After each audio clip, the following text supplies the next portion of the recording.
માતા animal care charitable trust Ashok Solanki. અહીં પ્રકાશભાઈ આહિરના ઘરે આપ જોઈ શકો છો કબૂતરની એક આંખ ઇન્જર્ડ હોય તો માનવતાનું એકદમ ઉત્તમ ઉદાહરણ પૂરું પાડીને એના ઘરે રાખી આ કબૂતરને એનિમલ કેર ચેરિટેબલ ટ્રસ્ટના જ સદસ્ય છે।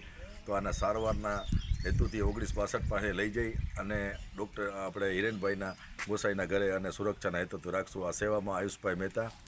જય સિયારામ। જય સિયારામ, જય ગૌ માતા, animal care charitable trust Ashok Solanki. Prakashbhai તમારો ખૂબ ખૂબ આભાર। જય સિયારામ।